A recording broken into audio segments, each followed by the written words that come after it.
আসসালামু আলাইকুম। সবাই কেমন আছেন? আশা করি আল্লাহর রহমতে সবাই অনেক ভালো আছেন। আজকের গল্প জিনের মিষ্টি ভালোবাসা পর্ব ৮, লেখক মোহাম্মদ নিশাদ।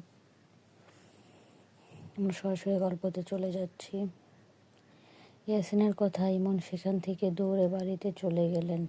এদিকে আয়শা তখন ইয়াসিনকে বলল, আচ্ছা, ওই পিশাচ জিনটাকে যে আঘাত করলা, ও তোমার যদি কোনো ক্ষতি করে? ইয়াসিন বলল, ওইসব নিয়ে ভেবো না, ও আমার কিছু করতে পারবে না। আয়শা বলল, না করলেই ভালো, তবুও চিন্তা হয়। ইয়াসিন বলল, আচ্ছা, একটা জিনিস ভাবলাম, এই যে দেখো গাছটা আছে না, এখান থেকে আমি এই গাছে থাকবো। আগে যে বাগানে ওই আম গাছে থাকতাম, ওই গাছের মালিক গাছ কেটে ফেলবে, তাই এখন থেকে এটাই আমার নতুন ঠিকানা। আয়শা বলল, সত্যি? তাহলে তো ভালোই হবে, আমার বাড়ি তো কাছেই। আমি তোমাকে দেখতে বা কথা বলার ইচ্ছা হলে পুকুর পাড়ে এই গাছটার কাছে চলে আসবো, তখন তোমাকে দেখা হবে, কত মজা হবে, তাই না বলো? ইয়াসিন বলল, হ্যাঁ, বললেই হলো। আমি এই গাছে থাকবো ঠিকই, কিন্তু তোমার সাথে আর দেখা করব না। আয়শা বলল, না, এমনটা করো না, তোমাকে ডাকলে আসবা বলো। আয়শার কথা শুনে ইয়াসিন উত্তর দিতে যাবে, ঠিক তখনই কিছুক্ষণ আগে আঘাত করা সেই পিশাচ জিনটা পিছন থেকে এসে ইয়াসিনকে আঘাত করলে। এখন আর পিশাচ জিনটা একা আসেনি, সাথে আরো 2টো জিনকে সাথে করে নিয়ে এসে ইয়াসিন জিনকে আঘাত করতে অনেক মারে। পিশাচ জিনটার আঘাতে ইয়াসিন জিন লুটিয়ে পড়ে মাটিতে। তখনই সেই পিশাচ জিনটা বলে ওঠে, বলেছিলি না তোর শক্তি দেখে নিব, বলছিলাম না তোর শক্তি দেখে নেব, আমাকে আঘাত করার মজা বুঝলি তো? এই কথা বলে সেই পিশাচ জিনটা চলে গেলেন। এদিকে আহত হয়ে ইয়াসিন পড়ে রইল মাটিতে।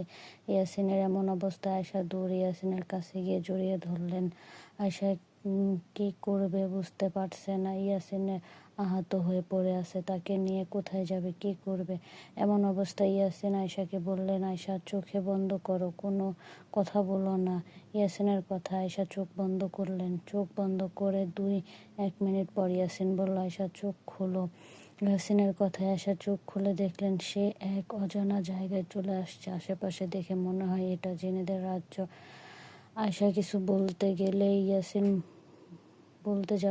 ইয়াসিন বললেন, আয়শা, ভয় পেও না, আমি তোমাকে জিনদের রাজ্যে নিয়ে আসছি। আমি আঘাত পেয়ে আহত হয়েছি, তাই হেকিমের কাছে আসছি। জিনদের মধ্যে কেউ অসুস্থ হলে উনি চিকিৎসা করেন।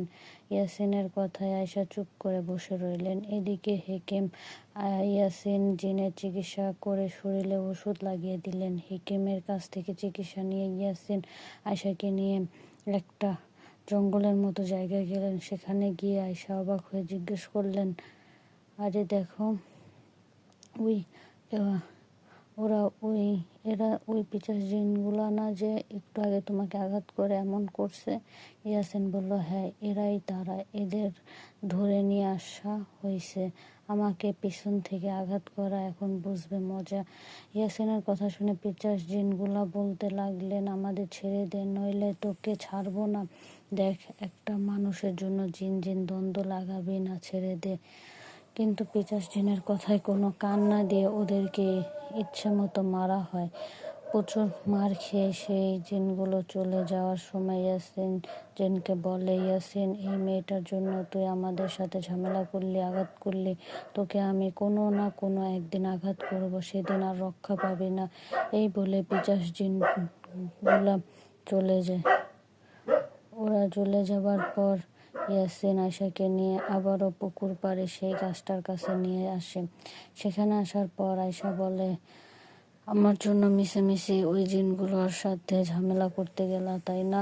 তোমার শরীর তো অনেকটা কেটে গেছে, তবে তুমি চিন্তা করো না, আমি তো আছি, আমি তোমার সেবা করে সুস্থ করব। ইয়াসিন বলল, কেন, তুমি আমার কে হও? আয়শা বলল, আমি তোমার বউ। ইয়াসিন বলল, আসছে আমার বউটা, যাও বাড়িতে যাও, তোমার বাবা আবার জেনে ফেলবে। আশা বলল, আরে চিন্তা করো না, ওরা কিছু জানবে না। আচ্ছা, খাবার খাবে? ইয়াসিন বলল, কি খাবার? আয়শা বলল, মাংস। আমি তোমার জন্য মাংস নিয়ে আসি। ইয়াসিন বলল, না থাক, খাবো না। আয়শা বলল, আরে না করো না, মানুষের খাবার অনেক মজার, একবার তো খাও। তুমি এখানে একটু ওয়েট করো, আমি বাড়িতে গিয়ে তোমার জন্য মাংস নিয়ে আসছি। এই বলে আয়শা চলে গেলেন বাড়িতে। আজকের পর্বটা এখানেই শেষ। আগামী পর্ব অবশ্য অনেক জলদি আপডেট দেওয়ার চেষ্টা করব। সবাই ভালো থাকবেন।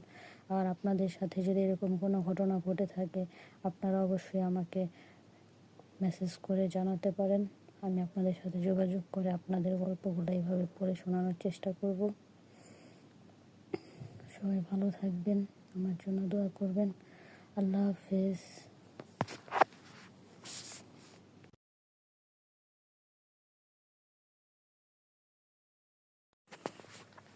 আসসালামু আলাইকুম। সবাই কেমন আছেন? আশা করি আল্লাহর রহমতে সবাই অনেক ভালো আছেন। আজকের গল্প জিনের মিষ্টি ভালোবাসা, পর্ব ৮, লেখক মোহাম্মদ নিশাদ।